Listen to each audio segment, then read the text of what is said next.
Derek. And I'm Noah, or am I? And you're listening to A Bite Of, where we take our current favorite pop culture obsession and enjoy it one nibble at a time. Yay! Who's sitting across from me? Is it a Skrull? Okay, there's going to be so much of that, apparently. Secret Invasion is finally here.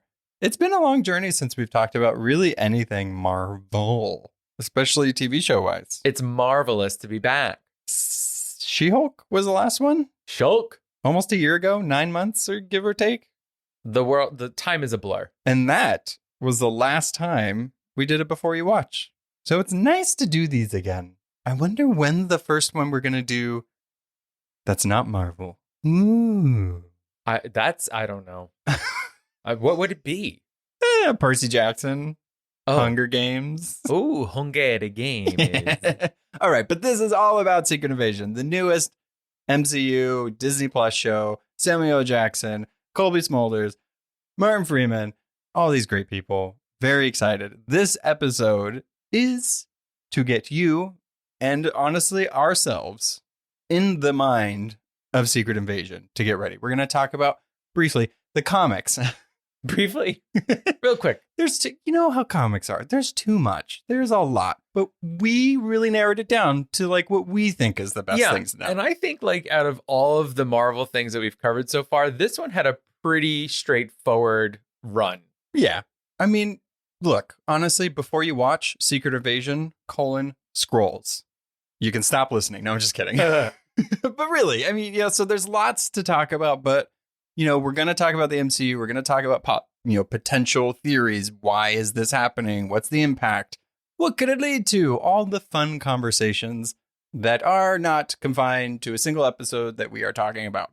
So, kicking things off, make sure you follow us on all the social media platforms. Say hi, rate, review, subscribe, do all those normal podcastery, listenery things that you normally would do because it makes us very happy. We like that kind of thing. Be nice to us. Thank you so much. We have a Patreon, $1 a month, $12 for the whole year, exclusive things. We have it is really a steal. It's a Secret Invasion steal. That worked. We're on fire tonight. We have a series coming out that is before the MCU, meaning we're talking about Howard the Duck, X-Men, all that great stuff prior to the MCU being established. It's going to get weird because they're all coming back anyway, but this is before. You know what we mean. Yeah, they're not in a phase. Yeah. They're the Old Testament of Marvel. Before Jesus came, aka Iron Man. Marvel BC. Exactly. Or yes. BF, before phase. Right. What would P? Be?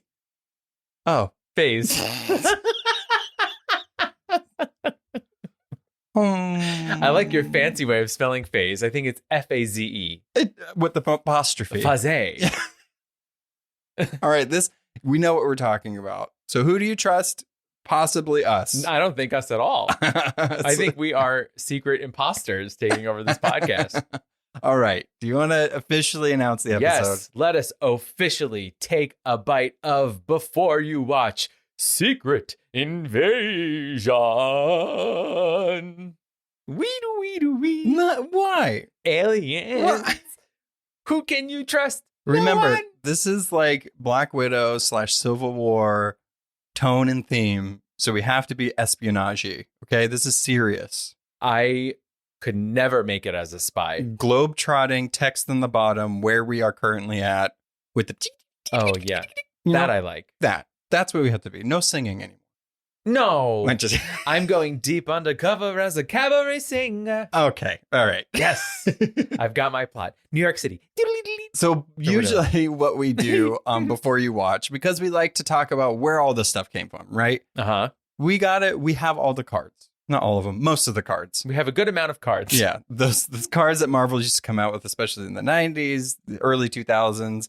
And Derek just happened to have a plethora of Nick Fury cards. Yes, because no one wants Nick Fury cards, so they gave them to everyone. So I'm going to read from two of them. I'm going to read mostly from the 1990 card, but I also want to share the quote from the 90Q. 90. You could have kept going with it. Well, it just sounded too silly. The 92 card. All right. So listen, Nick 90Q. Fury, of course, in the 1991, here he is. He's white. He's wearing a blue outfit. He's got a gun. Okay, real quick. Can I just say, because you did mention he's white, Nick Fury in the comics that is black is Nick Fury Jr. It's a whole big thing. Great. The one in the MCU is this Nick Fury. Yes, but this Nick Fury, as you'll find out, is from World War II anyway. So it just doesn't fit the timeline of what we're doing in the MCU. What does? Nothing. The Phasés. The group affiliation is S.H.I.E.L.D. He's the leader. His height is 6 feet. His weight is 225 pounds. Wow. Pretty even, normal guy. Yeah. He's statuesque. He has too many muscles for that weight, though. Just saying. Well, for 6 feet, 225, he's packed tight. Yeah. Battles fought 843. Oh, God. I forgot about this weird stat. Wins 679. Losses 132. Ties 32. That's not bad. I love these ties. What does the tie mean? Meaning like they both escaped and nobody could really win. Okay. Yeah. So the win percentage is 81%. A solid B. That's fine. B minus. Director of S.H.I.E.L.D., you kind of want that. Yeah. That's good. High percentage. His arch enemies are Madam Hydra, Right. Baron Strucker, and Yellow Claw. Not to be confused with White Claw. Or the Claw. The Claw from Toy Story. No. It was Andy Serkis. Oh, yeah.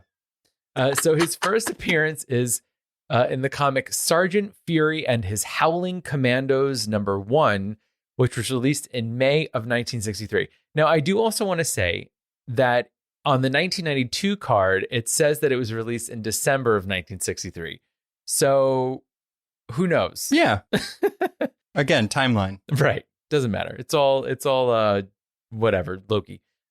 So his bio. Having established a reputation as a brave and fearless soldier during World War II, Nick Fury was chosen to head S.H.I.E.L.D., the Strategic Hazard Intervention Espionage Logistics Directorate. That threw me off. And it's what would it have been? I don't know. Department. In its mission to detect and destroy covert threats to the democratic way of life.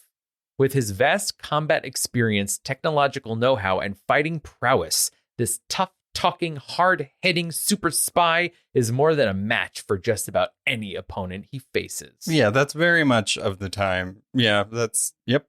Mm-hmm. I loved all the alliteration in that sentence. That's exactly why. They used to have fun in comics. They sure did. I had a great... That was a romp. Stop.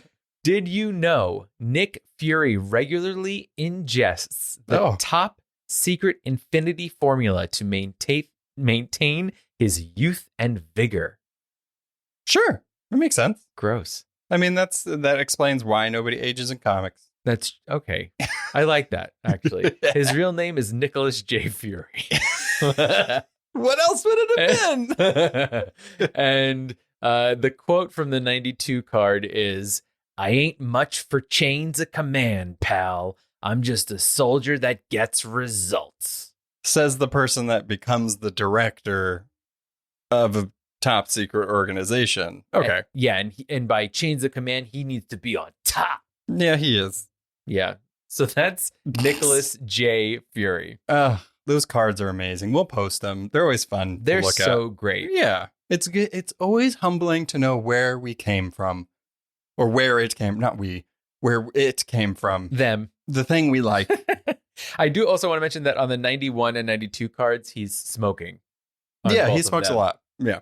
I'm currently reading every single issue of Doctor Strange, starting in Strange Tales from 1951. That's wild. And literally in Doctor Strange's origin story, he does surgery. Before he even takes his gloves off or his smock, he's taking his cap off. He lights a cigarette right in that operating room. Right in the OR, baby. I'm like, that's fine. Yeah. Not a big deal. All right. So we did those cards, right? Yes. On our Discord, we have a chat that's specific for Patreon members. And Stefan, one of our OG Patreon members, OG listeners, great friend, he asked us to do the Marvel Snap game card equivalent. Also a card that could relate to this. There's no information on these cards. Unfortunately, they're beautiful. They come out with different variations with artists. The game is a lot of fun. I highly recommend downloading it. We're not getting paid to say that. I just really like it. So he sent the Super Skrull card. Super Skrull is the Skrull that has all the powers of the Fantastic Four. His name is Clark. Clark. How is it spelled, Derek? KL''RK. Clark. But his card is a 2-power card. And his ability has the ongoing effects of all enemy cards, which, well, that makes sense. As a Super Skrull, yeah, you should. Yeah, like isn't like, but like one of his arms is like fire, one of them is stretchy or something. Typically how they depict this guy is like he'll have like a thing arm, an invisible limb or something, a firearm, and he's stretching all of them. Yeah. So Fantastic Four, he's like those crabs where like one of their claws is giant and the other one is like regular. Yeah, like a fiddler crab. Is that what they are? Yeah, it's like a fiddle. Oh, how fun. Yeah. He plays his little fiddle. That's a crab fact. It's another edition of crab facts. Oh my God. So, throwback. Yeah. So who are the Skrulls? Let's talk about the comic versions of these guys and also how all of this ties into Secret Invasion. Because we want to be prepared. We want to know. Yeah. And who don't are the you? Skrulls? Don't you want to know? Are you asking me or the audience? No, them. Oh, okay. Well, I'm looking at you, talking to them. So they first appeared in Fantastic Four #2. They go all the way back. Wow. To the Marvel's first family, like their first comics. And that was in 1962, created by Stan Lee and Jack Kirby, the gods of Marvel and comics in general. The Skrulls were inspired by Cold War paranoia and communist infiltration fears, which a lot of the characters in comics come from real life political means or socioeconomical means or anything like that. And I love that the paranoia, they created these aliens that could shapeshift into anyone. It was like the Red Scare made the Green Scare of the Skrulls, basically. Yeah, exactly. They posed as the Fantastic Four to create chaos and prepare for an invasion of Earth. I would love if that's like the first thing we get for as MCU Fantastic Four. I know we're getting Skrulls now, but that would just be amazing. The whole, like half of the movie is the Skrull versions of them. And then it's like, wait, no. I don't know. That'd be fun. One of my favorite things is when there's like a double of a hero or something in a comic or a show when they look exactly like them except for like one thing. So it's like, so instead of the stripe on the shoulder, it's a star or something. Oh, and that's what makes them a little different. That's part of espionage. You need to look out for that stuff. But the Skrulls are so good. Yeah. Well, they are. They really are. They're so good. I mean, they don't make mistakes like that. The Skrulls, though, were outwitted in this story by how. Mr. Fantastic, who used images from Marvel's monster comics to fool them.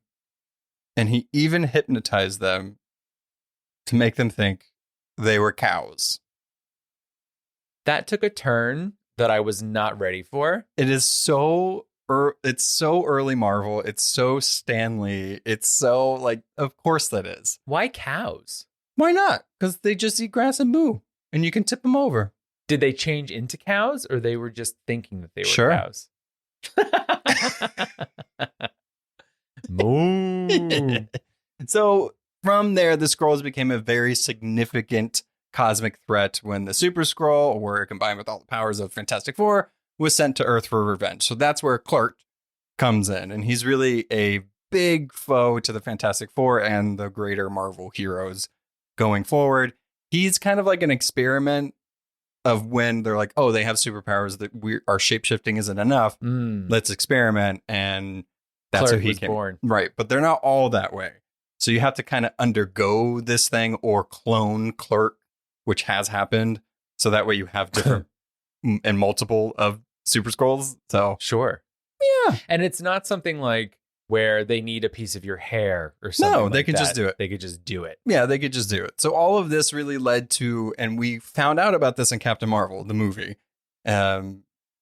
It's the conflict between the Skrulls and the Kree. They're the two alien races that are always at conflict with each other. Who's right? Who's wrong? It's really up for you to decide. A lot of times it's one or the other, depending on who is writing the story.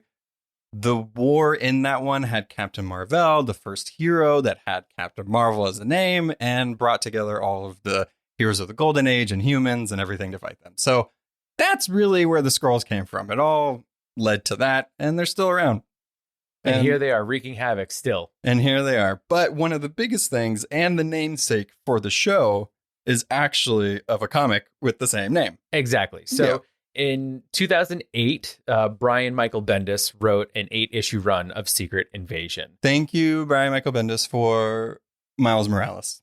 Just saying. Heck yeah. And I will say this Secret Invasion was quite entertaining because it has like hundreds of heroes in it, which is really cool to see. A lot. We'll get into like the differences between like the source material and what we're probably going to be getting, but it's so different. Yeah. And like literally the first pages are going to be so different because it starts off with Tony Stark, RIP, in the MCU, bringing Hank Pym and Reed Richards, who doesn't exist yet, to Japan to see a dead Elektra who's actually a Skrull. Yeah, so Elektra also not in the MCU, so already very different. Yes, very different. And Tony's like, something's up, folks. And then a Skrull ship crash lands in the Savage Land, which we don't have either. No. In the MCU. Oh, it's probably there. We just don't know. That's true. There are dinosaurs there. That's the most important thing. And so Tony's like, all right, I got to go check this out. I'm going to go get the Avengers to go. And then Spider-Woman gives Luke Cage a call because he is, who is he? The leader of the new Avengers. Mm-hmm. And she's like, you got to check this out. And they're like, okay. So they all fly there. And when this ship opens that crashed in the Savage Land, it actually releases a whole slew of like golden era versions of the heroes. This it's so cool because like reading the comics or like looking at it from when this is all done, right? We had Civil War, the first Civil War, which had Captain America and Tony Stark up against each other because of the Sokovia Accords, which is funny because in the MCU, we've already gotten that. And in the comics, the Sokovia Accords, you had to register yourself as a super powered person, essentially making the government / this entity keeping tabs on you. Mm-hmm. Like if you were going to practice superheroism and you had powers, you had to register. And so from Civil War, even after that, it created fractions of people that did register, like Tony and his people, and some people that didn't, which are like the Young Avengers and all of those people. So that led into Secret Invasion, which then this leads into another major event. So like for a good like years, we had huge big events in the comics, and Secret Invasion kind of like catapulted a lot of the stuff. But bringing back Golden Age heroes was so cool because they had their original costumes too. Yes. Yeah. So like so Luke Cage, who is leading one faction of the Avengers, is dressed all in black, and he sees like OG Luke Cage come out in his headband and yellow like button down shirt. Power Man. Yes. So good. And then like Hawkeye is there, who's Ronin right now. Yeah. But like OG Hawkeye comes out and he's dressed in purple. Yeah. So they're like, something is wrong here. So it's weird that these two factions of Avengers who don't necessarily get along now have like this common enemy. Yeah, coming out of this ship. Yeah, this comic did a really good job. Brian Michael Bendis did a good job of as the issues go on and more people that are revealed as Skrulls, it gets more and more. You feel the paranoia. You're like, okay, okay, so who can I trust? And that's kind of the whole theme, right? It's right. Like, you can't, or you can trust people to a certain extent, but not fully. It's very interesting. And then for them to throw other versions of these heroes in the smack dab middle of them is just so good. That's smart on their part. It's very smart. And even like the people who you originate the storyline with, like Hank Pym actually turns out to be a Skrull. Yeah. So when he's left alone with Reed Richards, he actually takes him captive. Yeah, he like makes him explode into like putty. Yeah, and then they put him in like this crazy Skrull torture device that's just like fully stretching him out. It's pretty brutal. We even have a moment when we think that Tony Stark might be his Skrull, but Spider-Woman is just playing games with him. I like that one because Spider-Woman does turn out to be like the queen that's really running all this stuff. And I liked that because they injected Tony with like the Skrull virus, him in his head, he keeps questioning, wait, I probably am a Skrull. Like, I don't, am I not a Skrull? Yeah. I'm not. I am. I'm not. And it's so cool because you're seeing a character in the comics deal with that paranoia while all this other shit is happening. It's crazy. It's really crazy because part of it is he's falling apart a little bit because his suit has fallen apart because human Jarvis, I say human Jarvis because in the MCU, he was a computer system. Yeah, in the comics, he was a human. He was a human, but he's actually a Skrull in disguise. Yeah. He releases an alien virus that shuts down like everything. The whole global defense system. Yes. So everything. Stark Enterprises, down. Tony Stark's suit, down. The prisons of the Raft and the Cube, down. The SHIELD helicarrier falling from the sky. Yeah. A bomb blows up on Sort's space station. It's just like everything is going haywire. Oh, yeah. At the same time, Sue Storm, easy breezy, beautiful blonde, Sue Storm, she walks into the Baxter building and her brother and her kids are like, hey, hi. And she's like, middle fingers. She walks to the back and she opens up a portal to the negative zone, which blasts the Baxter building. Guys, okay, you might not know, or you might know, I love the Fantastic Four. When I read that for the first time, even though I knew something was up with Sue, I was shook. I'm like, they are children. Yeah. What is happening? Yeah. I don't like this one bit. Brian Michael Bendis, when he has a good story, he will go far. He'll go far. Yeah. And he went far. Well, but it makes it really fun. Right. It makes it so fun. Right. It's not like what the cards we just read where he's like the dynamic howling commandos and they did it. It's like, no, everybody's in trouble. I enjoyed at the beginning of all of these issues. They, of course, give you like a little summary of what happened in the issue before it. Right. But around the summary is a border of like all of the characters that you've met, or most of them. And the ones that have a little tiny green border around their photo are Skrulls. Yeah. So it's like the people that you've learned are Skrulls and already. It keeps growing. Yes. Yeah. So basically all hell breaks loose. No one can be trusted. The Skrulls have infiltrated all of the mightiest groups. And throughout the series, there's basically a fight going on in the Savage Land and a fight going on in the middle of New York. But you meet the Thunderbolts. You meet the Young Avengers. You meet cadets from the Initiative who are like brand new, just registered heroes. You also see Nick Fury, finally, who is in charge of a group called the Commandos. Yeah. And we also see Norman. Oh my God. Okay. So Norman Osborn. So how it really this story ends. The big sort of cliffhangery thing. Yeah. Is like Norman kind of does the final blow on TV. So everybody sees Norman Osborn helping, like pretty much negating the alien threat. And so even though the Avengers and all these people literally did everything else, and after that have to go into space and destroy the spaceship up there, so he gets all the credit. And so that hot off the heels of the Sokovia Accords and people not really trusting superpowered people and doing this, Norman is really set up into a particular and precarious position of power. Yeah. Where he's more accepted in the public. And that's what starts the Dark Reign story event after this, where it's like Dark Avengers and Norman Osborn versus. It's crazy. It's very good. I highly recommend reading all of these because they're just wild. They're so wild. At the end of this, you see him like sitting with Doctor Doom and some of the bigger evils, and you're like, uh-oh, that's not good. Yeah. I do also want to point out that in the comics, there are sort of 3 women that really lend themselves to helping save the day. Oh, this entire thing. Are you going to say who I think you are? I don't know. Well, okay, one of them is Black Widow. Okay, right. Yeah, so she's in the Savage Land and she's like shooting all the Skrulls. She's like, Tony, she's trying to brainwash you. Bow, bow, bow, bow. She like snaps Tony out of it. Yeah, and then it's like, here's some adrenaline. It's going to hurt. Yeah, basically. The second person is Agent Brand. Oh, yes. She's this like really cool green lady. Oh, so good. And Sword, yes. So she's from Sword. She's on the ship when it blows up, but she's like in a protective bubble. She's the one who frees Reed Richards, who ends up creating the device that can tell who's a Skrull or not. So she really helps it. And the other one is Maria Hill. Yay. So she's part of the helicarrier crew. She goes against Jarvis. There is another weird thing that happens in this comic that's left as another cliffhanger, in that Jessica Jones leaves her baby with Skrull Jarvis. She doesn't know. She doesn't know. She doesn't know that he's a Skrull. Yeah, so baby Danielle gets left with the Skrull. I didn't realize that you don't know what happened. No, I don't know what happened. Yeah, so a lot of that, because Jessica Jones in the comics is married to Luke Cage, and they have a baby named Danielle. Adorable. They leave the baby with Jarvis. Prior to this, like, Jessica Jones and Luke Cage have kind of not been in the vigilante thing because they're raising a child.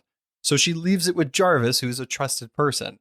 While all this fighting is happening, you find out he's a Skrull, and you're like, oh shit, Danielle's with him. So comics after this leading to Dark Reign is partly Luke Cage trying to get his daughter back. Mm-hmm. It's insane. It's so, like, the heart pumping just keeps happening. Like, it's like so much tension.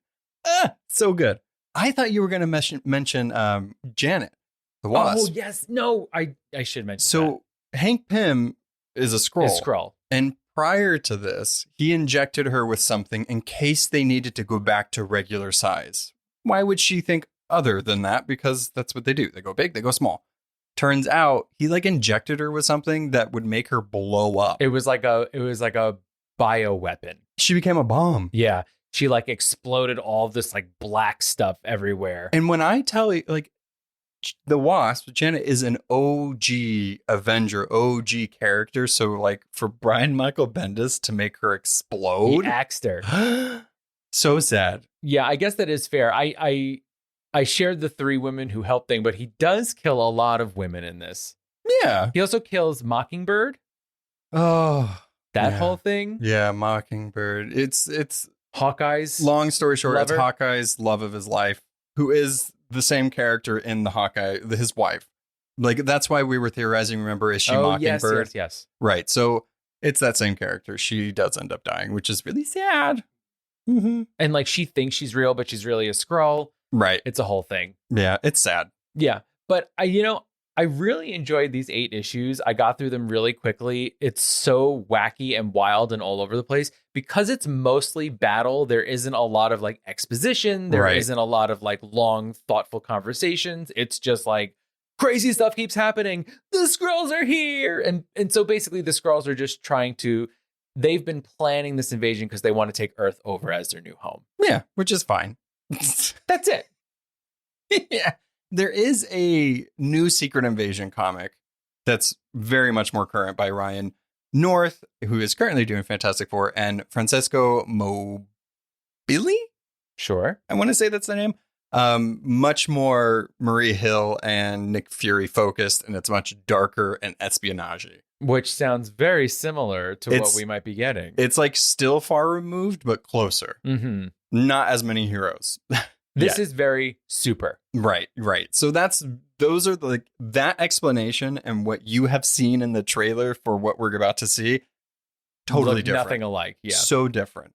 So this is the part of the before you watch where we kind of more focus on the show and the stuff that we know and stuff that we think we might know. So we know it comes out June 21st, which is a week Fact. from when this comes out. The plot, right? Okay, so I'm going to it's always fun to be like, where in the MCU have they come from / to get them here?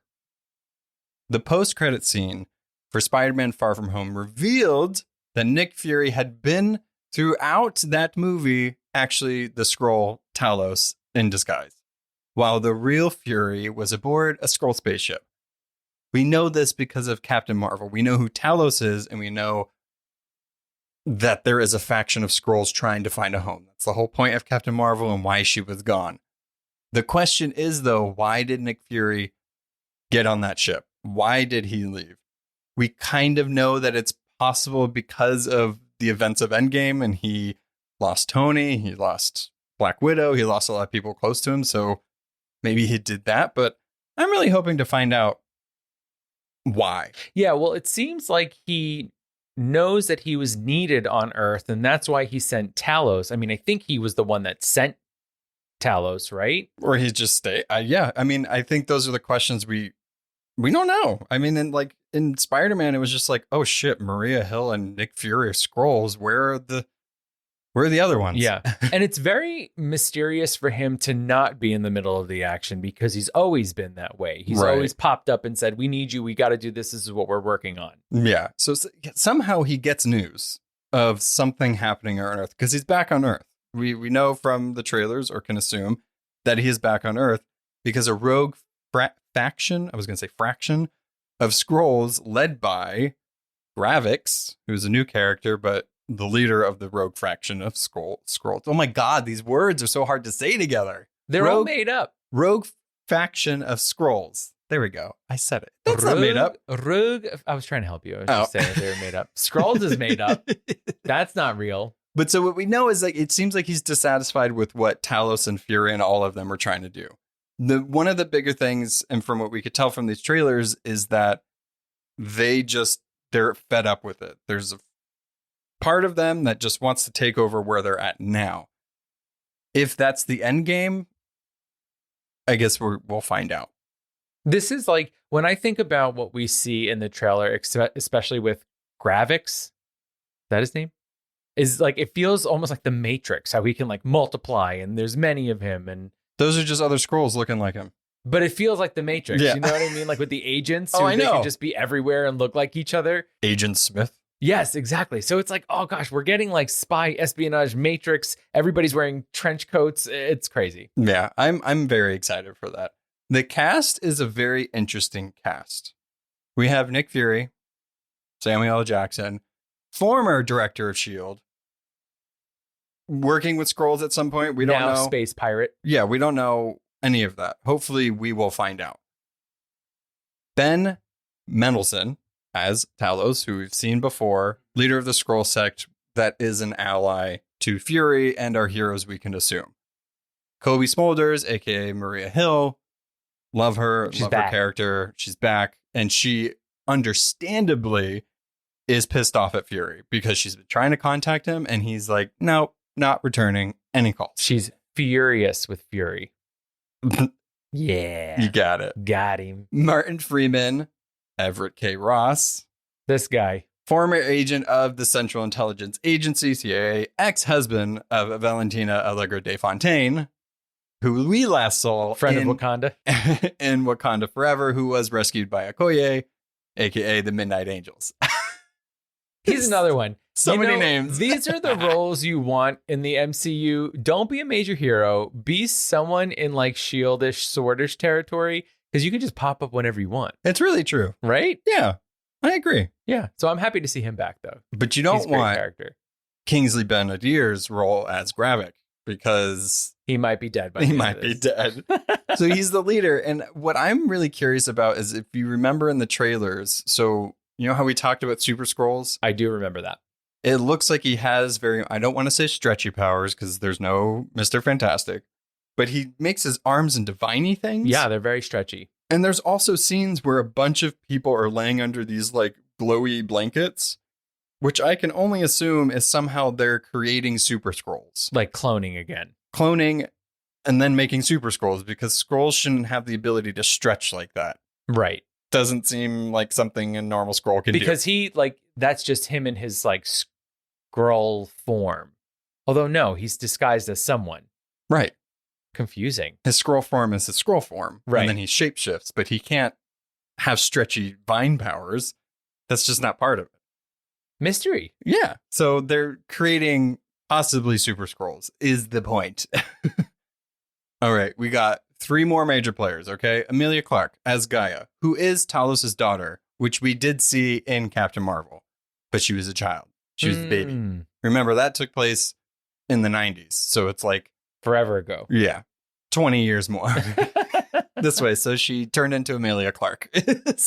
All right. What if the Skrull just likes Emilia Clarke and she's like, I want to look like her, so it's actually Emilia Clarke, but it's a Skrull of Emilia Clarke. Exactly. It's Khaleesi. Yeah. She was a fan of Game of Thrones.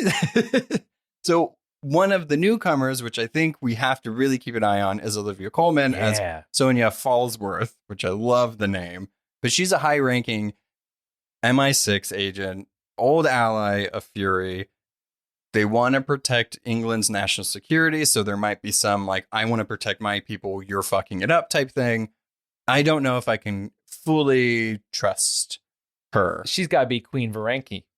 This whole slogan of this is, who do you trust? Not her. Not her. Not Olivia Colman. I'm going to love her performance. Heck yeah. But I'm not going to trust her. She's going to be the queen. Yeah. Surprise. And I'm the leader. And last major player of this is Don Cheadle as James Rhodey Rhodes, War Machine. Unfortunately, lost his ability to use his legs. Tony helped him with that. The reason why he's in this, and I think it's apparent, is it's leading to Armor Wars, which originally was his TV show, and now it's being made into a movie. We'll see. But that whole thing is about Tony's tech being compromised, and we don't need that. Do you want to know who one of the major characters that wasn't in the Secret Invasion comic was? Who? It was War Machine. War Machine. He's not in it. Yeah, but I actually like this change because he, prior to being in the Avengers and everything, he was a high-ranking military person and very close to the president. And this one, he's back to being close with the president. So is he a Skrull? Is he not? How is this going to relate to other things? But I feel like he's going to play an important role, either being like an antagonist in some way to Fury or an ally, which I hope he is. It's like another Civil War situation. Mm-hmm. I also think, what a question that's going to have to come from this is that if some of our major players here, I mean, granted the ones that actually aren't Skrulls, if they are Skrulls in this, where are the real people? Yeah, exactly. Are they still up in space with a Nick Fury or something? Like, what is the deal? If they're disguising themselves to like infiltrate, pretty sure those people are probably dead. Unless they're like major characters, right? So like if Rhodey turned out to be a Skrull at some point in the show, they're not going to kill him. They're not going to kill Rhodey. He's in a ship. He's in a ship. He's in a space jail. Hopefully. I hope so. But that's true. So like it begs the question, right? So this whole series is rogue faction of Skrulls are fed up with Talos and Nick Fury. Yeah. They infiltrated, put themselves in position of power, whatever. They're trying to do something. In the trailer, we hear Fury talk about his last fight. Could it really be his last one? He's in the Marvels. What is the timeline? Does this technically take place after it? Does Talos take his place after Nick Fury actually dies? I don't know. But what do the Skrulls really want? And how does that really affect Nick Fury? Because he said in the trailer, it's my war to fight. I always knew it was going to be me. I'm the only one that can stop him. How? Why? I feel like he's going to be saying at some point, I'm getting too old for this shit. Oh, I hope so. There's too many Skrulls on this motherfucking ship. Yeah, exactly. I do hope so. But I kept trying to think about it after that last, the marketing for Secret Invasion has been amazing. You had to like find the codes in these like conspiratorial boards and put it in. You got the first like 4 minutes of the show. What do you know? You don't have to actually answer this. This is just more of a general question. Nick Fury's whole thing at the beginning, right, is because of a power source. Most of his things and S.H.I.E.L.D. and Project Pegasus and the Avengers have all been because of the Tesseract. Captain Marvel was all about that power source that created a light speed thing and devastating weapons and all of that. I'm pretty sure they're after something that has to do with that because Fury's the only one around now that has that information.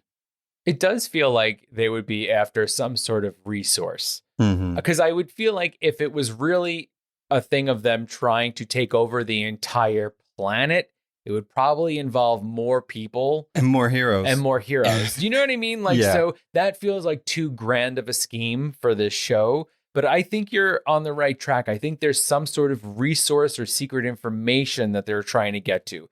Maybe that's why they're trying to infiltrate the CIA or some sort of intelligence agency because they need information about the whereabouts of X. And they could really, if in Captain Marvel, before she, finds out who she is and everything, when she escapes the Skrull ship, when she's upside down, the things that they're doing to her head are extracting memories.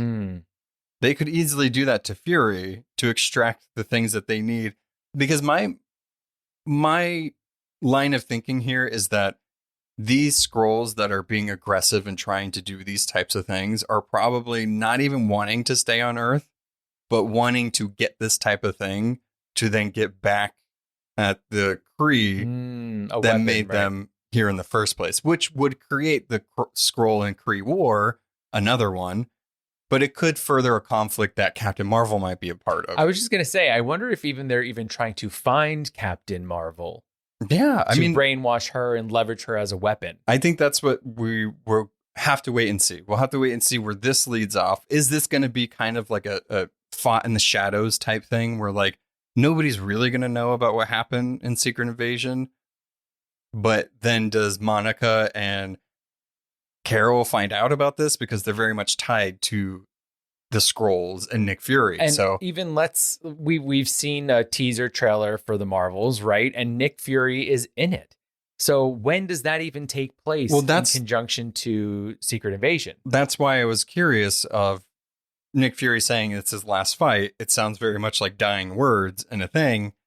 And is the Nick Fury that we see in the Marvels Talos? Because he's been posing as him already. So it makes sense that he's very comfortable being Fury and he just wants to continue his friend's legacy in that way. I think at this point, it really could be anything. But I don't believe that the Skrulls just want to make Earth their home. It might be a point that they want to do, but I don't see that as the end game. They're like, this crap hole? Yeah. No thanks. Yeah. Too many battles in here. Have you seen Grand Central Station? It's a mess. The Avengers ruined it every year. It's terrible. Starting with the Shi'ar ship and all that in Avengers 1. I don't. It's too much. Remember Hawkeye? Remember that whole mamma jamma? She saw that shit falling apart too. Yeah. It's a mess. So this show, I really feel like could lead into other things, bigger things than what the show is going to showcase, right?